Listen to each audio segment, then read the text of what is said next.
Olá, o TVL Comunidade está no ar aqui na TV Legislativa de Blumenau. Muito obrigado você pela companhia, aqui pela TV a cabo e também pela internet no site da Câmara de Vereadores de Blumenau, que é o câmarablu.sc.gov.br. Nós começamos o TVL Comunidade dessa semana falando sobre a novidade do Hospital Santa Catarina, que é a cirurgia robótica. Está com a gente aqui no estúdio o Dr. Felipe Barbeta, que é médico do hospital, ele é médico urologista e também é cirurgião robótico, né? Faz parte dessa equipe aí de profissionais médicos que tratam, né, dessa questão da cirurgia robótica, que, como eu comentei, né, doutor, é uma novidade não só do Santa Isabel, mas de toda Santa Catarina, inclusive, né, doutora? Tudo bem? Tudo bem, boa tarde, Rodrigo, boa tarde, telespectadores da TVL. Então, realmente, a cirurgia robótica aqui no nosso estado, ela é uma novidade. Não existia nenhuma plataforma robótica até então em nenhuma cidade aqui, e Blumenau e o Hospital Santa Isabel foram contemplados, então, realmente com o primeiro robô, a primeira plataforma robótica do estado. Vou mostrar já imagens aí do robô para quem ficou curioso, para quem já viu aí leu na mídia também a respeito, mas para você ter imagens aí já no TVL Comunidade desse robô, a gente esteve acompanhando lá uma apresentação, né? O vereador Silvio Zimmermann esteve lá também. Doutor Felipe, para o telespectador da TVL, um robô operando, né? O que seria isso? Ele não opera sozinho, na verdade, né, então, doutor? isso é uma dúvida que muitas pessoas têm a respeito, né? Então, realmente, o robô, na verdade, ele é um instrumento na mão de cirurgiões e de uma equipe capacitada para operá-lo. Ele vem para facilitar as técnicas cirúrgicas, né? E ele ainda não opera sozinho, ele depende realmente de um cirurgião que vai conduzir os movimentos dele e de uma equipe que está junto do campo operatório com o paciente. Né? Então é toda uma equipe envolvida, os anestesistas, circulantes de sala, cirurgião auxiliar, enfermeiros e o cirurgião que vai operar o robô. Existem futuramente, né, ideias de que isso venha a acontecer de fato, de o robô ter toda a autonomia e fazer a cirurgia sozinho. Mas isso ainda não está tão perto de acontecer. Por enquanto ainda depende de alguém com a técnica e habilidade para operar ele. Muito bem. Bom, antes de falar das questões dos benefícios, o que muda, né, com esse cirurgião agora robô aqui em Santa Catarina e aqui no Hospital Santa Isabel, sobre as cirurgias que já aconteceram no último sábado, agora no feriadão, né, de Corpus Christi, foram as duas primeiras cirurgias que já foram feitas, foi a estreia aí do robô, né, doutor? Foram duas cirurgias de endometriose, foi isso? Como é que foram essas operações? Isso. Então, os dois primeiros procedimentos que ocorreram no sábado passado, eles foram por pacientes que apresentavam um quadro de endometriose profunda, que é uma doença ginecológica de caráter benigno, mas que ela afeta muito a qualidade de vida dos pacientes. Ela pode causar dores em regiões pélvicas, sintomas urinários, sintomas intestinais e atrapalha muito a qualidade de vida desses pacientes. Então, o robô nesses casos, que era um caso mais complexo, ele foi determinante para o sucesso da cirurgia, porque isso a gente vai falar nas vantagens, mas ele permite você abordar um local, um espaço restrito, com uma destreza e uma precisão muito superiores. Essa já é uma das vantagens. Vamos já é uma das começar a falar vantagens. disso, né, já é uma das doutor? vantagens. Né? Então essa é uma dos pontos positivos, é a questão Com da facilidade que o médico tem através do robô. E essas foram duas mulheres operadas, foram duas então? pacientes, né? Hoje eu conversei com o Dr. Pedro Trautinski, que é o coordenador da cirurgia robótica. Elas já tiveram alta super bem, graças a Deus. Legal. Foi tudo muito dentro do planejado. Correu tudo certo. Então, aí até a gente está vendo novamente as imagens do dia da apresentação, não é da cirurgia, mas as televisões estiveram lá cobrindo também, né? As reportagens já estão aí na TV aqui em Blumenau, o pessoal pode acompanhar, mas a gente trouxe aqui o Dr. Felipe para explicar um pouquinho mais da questão do que muda realmente com esse robô, porque ele ainda é um pouco inacessível a toda a população pelo preço, né, doutora, dessa cirurgia, né? Ele tem um custo realmente alto, né? A tecnologia tem um custo alto, isso através da associação, da Congregação de Santa Catarina, lá de São Paulo, que administra hoje o Hospital Santa Isabel, conseguiu-se, né, um valor estimado, o valor do robô em torno de 12 milhões de reais, então bastante alto. E a gente ainda hoje atende pacientes particulares. Alguns convênios também conseguem ajudar alguma coisa na internação. Não são todos, é uma coisa que está sendo trabalhada no Brasil inteiro. Via SUS ainda não Via faz, SUS né? existem alguns hospitais no Rio de Janeiro, em Porto Alegre existe e tem mais um local, mais uma capital, agora não me recordo qual, que também tem disponibilizado via SUS, mas são poucos locais também e são casos muito restritos, porque o material ele é caro. Ainda a gente tem que importar todo esse material, ele tem um custo muito alto. E tem umas parcerias que vocês querem fazer aí também com a iniciativa privada, né? A ideia é essa, né, de que possa possibilitar futuramente, aí a gente também está podendo oferecer de alguma maneira isso a um custo mais baixo, enfim, para poder contemplar a maior parte da população possível que vai se beneficiar dessa técnica. Falando sobre a questão da técnica, né, é uma cirurgia menos invasiva, né? Assim como a cirurgia laparoscópica convencional, que muita gente diz que é a cirurgia laser, que na verdade não é laser, né? Cirurgia que é feita com pequenos cortes, entra-se com uma câmera, a gente consegue fazer grandes cirurgias através de pequenos cortes. O robô ele vem complementar e aumentar a complexidade desse tipo de cirurgia. Então continua sendo menos invasiva, por ser feito com menos cortes, mas ela permite com que a gente tenha acesso a locais de pouco espaço, que mesmo na cirurgia laparoscópica existe uma dificuldade técnica grande, porque os braços do robô eles têm pinças que eles permitem rotação de movimentos que são praticamente até superiores ao da mão, né, que a gente consegue ter, que com a cirurgia convencional laparoscópica é como se a gente estivesse operando vamos dizer, de braços engessados, é um movimento mais engessado.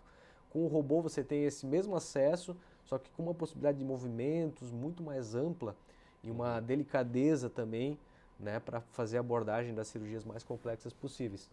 E isso faz com que o paciente ele tenha uma recuperação mais rápida, ele tenha menos dor no pós-operatório, ele tenha uma alta hospitalar rápida também, menos sangramento, né? A gente consegue fazer uma preservação maior das estruturas nobres que tem na cirurgia, são nervos, artérias, veias, que são muito delicadas, que muitas vezes numa cirurgia convencional você não consegue preservar adequadamente.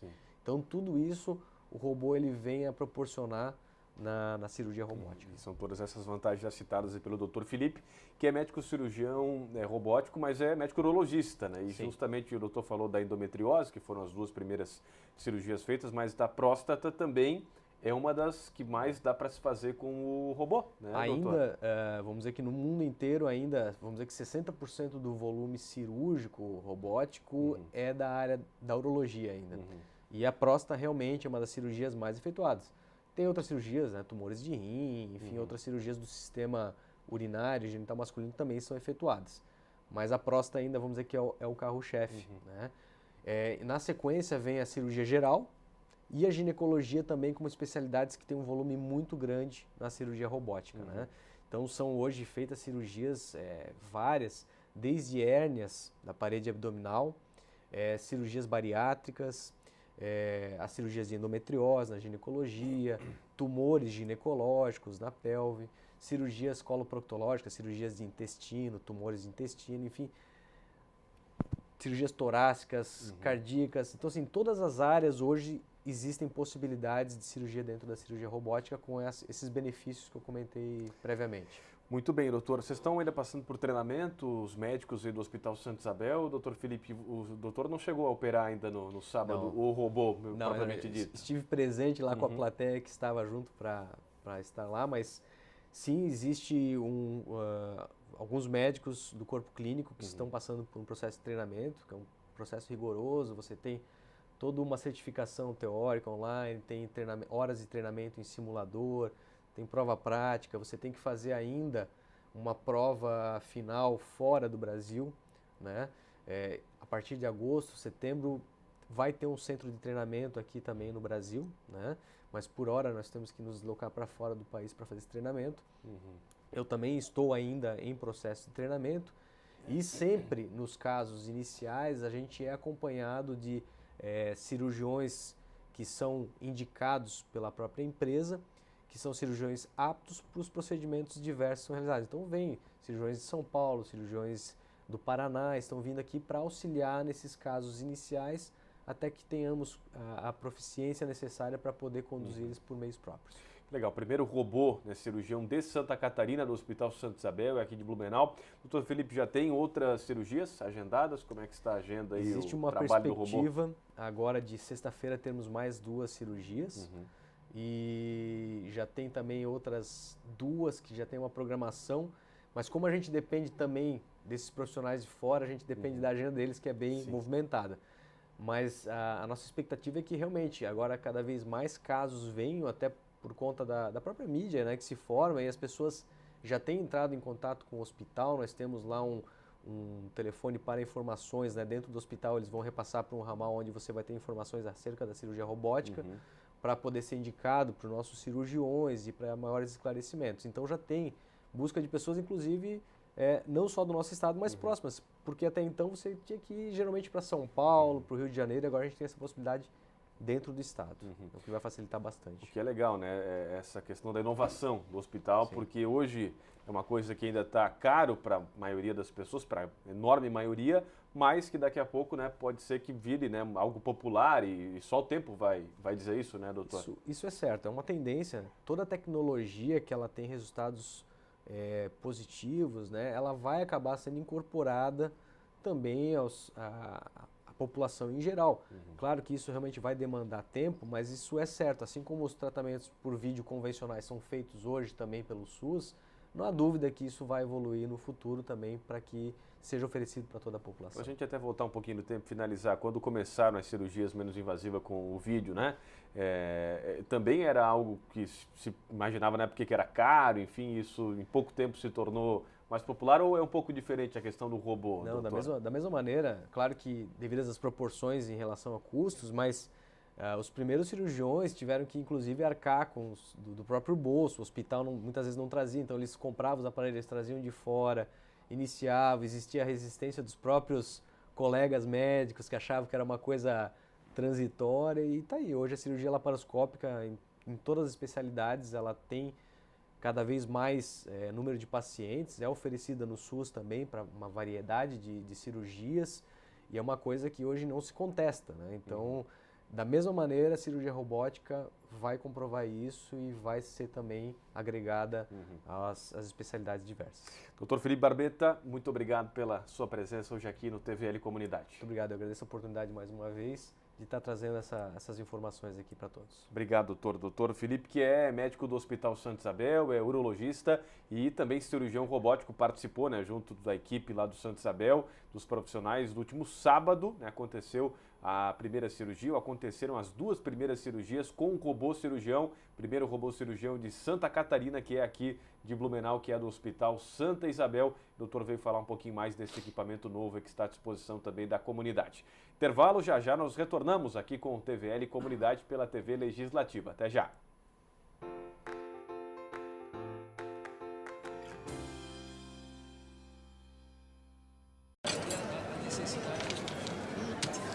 Hoje pode deixar que a conta é minha. Tá, mas você não vai dar nenhuma conferida?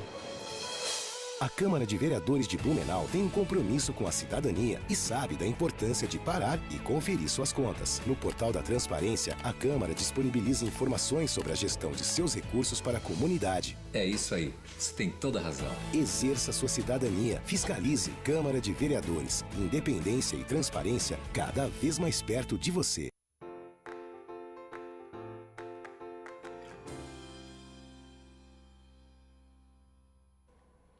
Estamos de volta aqui com o TVL Comunidade pela TV Legislativa de Blumenau. Novamente agradecendo você pela companhia aqui no canal da Câmara de Vereadores. Está com a gente aqui no estúdio agora o Lenilson Silva, né, que coordena a parte aqui de LGBT em Blumenau, né, sempre os movimentos, enfim.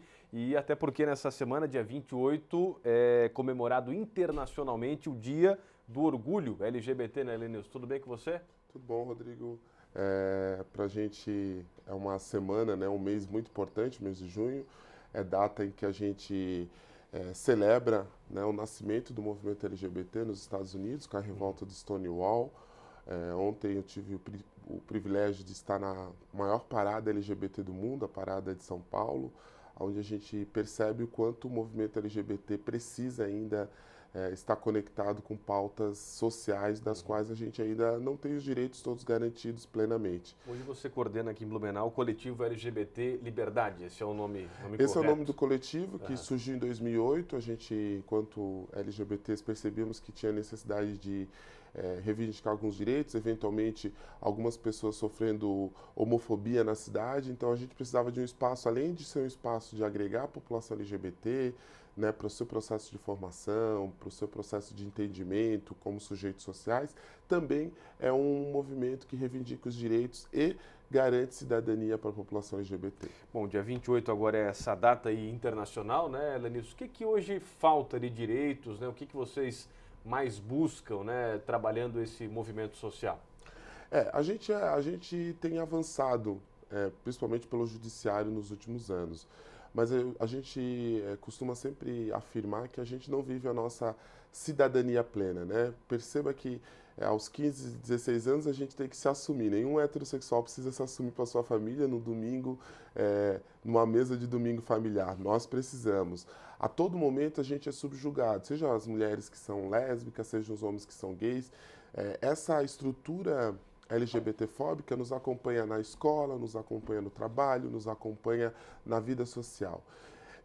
A gente teve uma vitória importante, e eu acho que quando a gente reivindica direitos, e era uma luta do movimento social LGBT, que foi a criminalização da homofobia, né? Ela passa a ter o mesmo caráter que o racismo no sentido penal, mas ainda a gente precisa avançar muito. A gente tem muita, principalmente no que diz respeito à educação, né? Por exemplo, na escola é um ambiente muito hostil, principalmente para as pessoas transexuais, para os gays que são mais afeminados, ou seja, esses traços remetem a uma linha muito tênue de violência e de agressão no âmbito escolar, né? Então, a gente lamentavelmente teve cortado, né, do Plano Municipal de Educação o debate de gênero, que para nós é de suma importância, porque não fala só dos direitos da população LGBT, fala do respeito às mulheres, fala da vida social enquanto as diferenças de gênero e como a gente tem que acentuar as possibilidades de igualdade. Então, para a gente, em nível geral, a criminalização foi uma conquista, o respeito do nome social também via Supremo foi uma conquista, mas a gente ainda tem muitas estruturas LGBT-fóbicas, né? Pensa nas estruturas de trabalho, né? Onde estão os LGBTs, né? Se a gente falar da população da população trans, a maioria ainda está na prostituição, né? Não consegue ter vínculo empregatício, não garantem aquilo que é o nosso sustento, a nossa forma de sobreviver, que é o trabalho, ou se garantem de forma muito vulnerabilizada. Então, quando a gente fala desses direitos, é porque a gente, em todos os espaços, ainda tem muito a conquistar. Homofobia, né, Lenilson, e preconceito também. Eu queria abordar esses dois temas contigo. O que significa, né? O que caracteriza, na verdade, a homofobia? E o preconceito, ele tem diminuído para você é assumido? Você já usou a tribuna da Câmara, foi vereador, né, suplente, aqui assumiu a cadeira, enfim, fez um discurso, né, bastante forte naquele momento, né, Lenilson? Como é que hoje vocês encaram essa questão do preconceito, né? A gente precisa, desde a minha adolescência, tenho sempre me afirmado como um homem gay, e acho que isso, para a política, é importante que a gente se afirme, porque quando a gente ainda está tratando de uma minoria, a afirmação dessa minoria produz mudança de consciência, produz discussão e, por vezes, até gera polêmica, né? Por ser um tema que ainda tem falta de compreensão social por parte de algumas pessoas e sujeitos. A homofobia está caracterizada na violência, no ódio generalizado à população LGBT.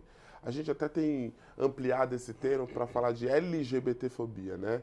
Que a gente está falando de lesbo, trans, bi e gayfobia. E onde se apresenta naquilo que nos limita. Por exemplo, eu não vou empregar alguém porque na entrevista eu percebi que aquela menina é lésbica, né? Ou eu entrei na rede social dela e vi que ela tem uma companheira, né? A escola, dei o exemplo há pouco, que não consegue absorver uma pessoa, porque dentro das leis educacionais a gente é obrigado a estudar, pelo menos no ensino fundamental, mas ela não consegue incluir uma pessoa trans, então a pessoa é obrigada a desistir, né? Lá no posto de saúde, quando eu sou uma pessoa trans, eu digo que eu tenho meu nome social, que agora já é garantido, e a pessoa me chama pelo meu nome de batismo, né? O nome da certidão de nascimento. Então, esses são processos que pode ser que para a população heterossexual seja algo menor, mas que para nós vivemos durante todo o dia, né? Durante toda a nossa vida. Então, Então, quando eu falo que a gente precisa se afirmar como um sujeito político LGBT, é nesse sentido, da gente dizer, olha, eu sou como você, Rodrigo, no sentido de ser humano. Eu não mereço ser discriminado em um ambiente ou alguém achar que eu vou ter um outro lugar ali por eu ser gay ou por eu ser lésbica. E essas coisas também, Rodrigo, eu estou dando exemplos sutis, mas elas se materializam por violência. Sim. Nós tivemos aqui em Blumenau já vários casos de violência durante a madrugada, ataques contra LGBTs, grupos organizados para atacar a população LGBT, ou seja, ela começa muitas vezes com uma piada, Rodrigo, aquela piada do WhatsApp lá, né, que às vezes num grupo onde tem uma pessoa LGBT, mas aquela piada ela reforça e traz até o processo de violência. Né? Quando a gente fala que o discurso ele constrói uma sociedade, ele constrói ela para o bem e para o mal. Então, quando o discurso de ódio ele está acentuado, quando essa é a regra da autorização à violência a alguns segmentos, isso ajuda e potencializa a fazer com que alguma população fique vitimada. O preconceito está muito grande ainda, Lenilson, apesar de toda a discussão, todos os avanços que já se tiveram, ainda... O preconceito ainda ele existe de forma ainda muito forte na nossa sociedade. O que mudou, Rodrigo? E aí a gente tem que fazer jus. Os nossos temas estão na ordem do dia. Né? Se a gente falasse há 20 anos atrás de homofobia, de direitos para a população LGBT, não seria comum. Era considerado até uma doença, né, no passado. Né? A gente tirou isso, né? Essa CID saiu, não é mais doença, nem para pessoas gays e nem para transexuais. Porque olha que ponto que era, né? Chegava a se falar em doença no passado, né? E eu quero te perguntar, como se chegar numa igualdade, né, hoje, né, Lenilson? Porque a menina... ela nasce com o órgão sexual, né, da menina, o menino com o órgão sexual do menino, e isso, as pessoas crescem, a cultura está muito colocada como menina é menina, menino é menino, e isso é a polêmica, né, dos últimos tempos aí. Como se chegar num termo de igualdade, na opinião, como se constrói isso, né, com o passar dos tempos? Eu costumo dizer, Rodrigo, que o grande intuito da nossa vida tem que ser buscar a felicidade plena. Então, se uma pessoa que nasceu num corpo de menino, mas ela se autodeclara, ela é feliz sendo uma menina, por que a sociedade não aceita isso? Né? Se a plenitude da felicidade dela é aquela, se o corpo é dela, se a vida é dela, e se é assim que ela quer se demonstrar e fazer sua performance para a humanidade. Né? No sentido de uma performance genuína de vida. Né? Eu percebo que as grandes mudanças elas vão acontecer quando a gente romper os processos culturais e conseguir ter mais empatia. Eu aposto nisso, na empatia. Se eu tivesse, por exemplo, se você tivesse um filho gay, você gostaria que ele fosse violentado por causa da orientação sexual dele? Eu não estou falando violentado por uma briga comum de trânsito, por uma questão banal. Eu estou falando por causa da sua orientação. Que ele fosse pedido para se retirar de um ambiente porque ele está lá acompanhado do seu namorado, que ele fosse demitido do emprego ou não conseguisse emprego por essa sua condição. Então, quando a gente se coloca nesse lugar, ou a gente pelo menos percebe no sentimento de colocar os próximos da gente nesse lugar, eu acho que a gente alcança algo que alguns não gostam, mas eu acho que é bem possível, que é a tolerância, sabe? Eu posso, às vezes, ter eventualmente alguma discordância, eu posso, no meu fundamentalismo religioso, achar que aquilo não deveria ser, mas eu consigo conviver e não faço disso um muro entre nós. Né? Eu faço disso uma possibilidade da gente conversar, mesmo na divergência. Né? Porque o que mais é difícil nesse debate é quando a gente fala da violência, né? Dessa violência nas perguntas humilhantes. Então, quem é o ativo e passivo da relação? Ela é lésbica porque ela nunca experimentou um homem. Sabe? São questões sociais que estão colocadas que reforçam essa estrutura LGBT-fóbica. Reforçam esse lugar de que a gente é assim... Mas se ele fosse para a igreja, ele podia reverter, se ele fosse... Não, essa é uma condição humana, né? Eu sou feliz sendo um homem gay. Eu não quero ser um homem heterossexual. Eu sou feliz sendo um homem gay. E tá tudo bem, a sociedade tem mais homens gays. E tá tudo bem, e tem mulheres lésbicas, e tá tudo certo. Então, é perceber que a sociedade vai poder caminhar nesses processos e que sempre existiu, Rodrigo. Só que a gente tem uma homofobia internalizada e que alguns não querem admitir.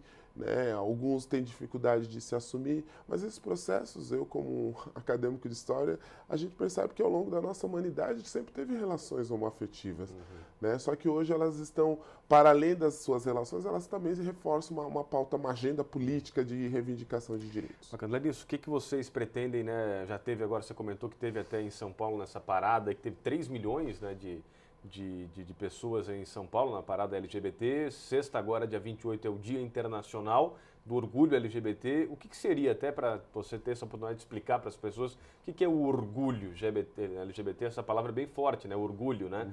Até as pessoas não gostam de pessoas orgulhosas, né? Então, essa palavra, até queria que te desse essa oportunidade de explicar para o telespectador o que seria esse dia, o que se quer com isso.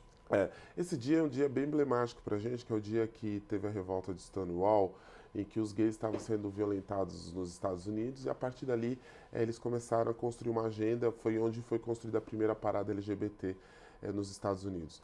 O Dia do Orgulho, geralmente para as minorias, é um dia de afirmar a sua condição humana. É por isso que muitas vezes eu tenho como piada quando alguém fala o Dia do Orgulho LGBT, o Dia do Orgulho heterossexual, porque não é uma questão de disputa com a heterossexualidade, é uma afirmação de uma identidade que ao longo do tempo sempre foi criminalizada, muitas vezes era considerada doença, a heterossexualidade nunca foi considerada isso. Então a gente está tirando a normatividade da heterossexualidade e dizendo que a gente tem outras identidades e orientações sexuais no Brasil e no mundo e que isso precisa ser respeitado. Ontem na parada foi um debate até interessante que me tocou muito. A Prefeitura de São Paulo investiu cerca de 5 milhões de reais para a estrutura da parada. E hoje os jornais já apresentam que teve um retorno de 248 milhões de reais na economia de São Paulo em um dia. Então perceba que inclusive para a economia, economicamente é importante, para além da pauta política, da afirmação, né, das identidades LGBTs lá. Então eu lamentei muito que aqui em Blumenau a gente não conseguiu incluir no calendário oficial do município, porque eu penso que essa pauta, para além da pauta daquilo que é a nossa agenda, da nossa expressão na rua, das nossas visibilidades, de afetos, ela também é uma agenda que gira para a cidade uma economia e entra para um evento da cidade. Mesmo assim, nós, Rodrigo, enquanto coletivo LGBT, já estamos em uma campanha interna com alguns empresários, também com uma militância que está querendo ajudar, fazendo a sua parte. Nós vamos realizar a parada, estamos ainda vendo como é que a gente garante essa estrutura, por isso que a gente ainda não tem data, mas deve ser entre agosto e setembro a nossa parada LGBT aqui em Blumenau, que vai ser a 6ª parada. A gente fez ela em 2016 também, pela rua 15 de novembro, e a gente pensa que é uma oportunidade, principalmente, da gente afirmar as nossas identidades, de pedir o respeito, de dialogar com as possibilidades e com as populações heterossexuais. Perceba que não é uma disputa, Rodrigo, nós não estamos disputando com a heterossexualidade, a gente não quer o fim da família tradicional. Então, isso que eu queria te perguntar, desculpa te interromper, só para a gente fechar. Tem muitas pessoas que não gostam, né, do gay, da lésbica, do homossexual e falam isso abertamente, que não gostam, enfim, alguns não falam. O heterossexual, aproveitando a sua presença aqui, né, o homossexual, na verdade, né, o gay, ele odeia também, ele não gosta do heterossexual. Até para você falar isso para quem está assistindo, para a gente encerrar aqui a conversa. É diferente, porque nós não odiamos, nós queremos os heterossexuais e a gente pensa que os heterossexuais são estratégicos para nós. Agora, inclusive, teve um movimento dos times de futebol contra a homofobia, que o futebol ainda é um movimento muito masculino, né, de homens heterossexuais, né, e que por vezes até os xingamentos de viado viram uma balança de xingamento de torcidas. É um xingamento, na verdade. É um xingamento quando não é um orgulho. Eu costumo dizer que quando alguém me chama assim, eu até olho e falo, eu aqui. Mas há um movimento agora nos times de futebol para que acabe com isso, para que a gente consiga também fazer no futebol um ambiente menos hostil. Nós não temos ódio dos heterossexuais, a gente pensa que a gente quer responder ou quer conversar com eles a respeito de dizer que nós temos outros arranjos familiares. Um casal formado de uma mãe, de uma mãe e de uma filha é uma família também. De um homem, de um filho, é uma família também. Então nós temos hoje, Rodrigo, diferente de tempos atrás, outros arranjos familiares e que a gente precisa compreender e entendê-los eles como possíveis, porque eles existem, né? Denilson, obrigado pela sua presença hoje aqui na TVL. Obrigado, Rodrigo. Obrigado a todos os telespectadores. Obrigado, Lenilson Silva, que veio hoje falar aqui pra gente no TVL Comunidade desse dia, do Orgulho Internacional e LGBT, que é no dia 28, agora na sexta-feira, o Lenilson, que é o coordenador do coletivo LGBT Liberdade aqui em Blumenau. Obrigado você pela companhia aqui na TV Legislativa. Lembrando que o TVL Comunidade fica disponível também na internet, dá para você assistir a qualquer momento aí do seu dia através do site da Câmara e das nossas redes sociais. Um abraço para você e continue aqui na TVL, que é o canal da comunidade. Tchau, tchau.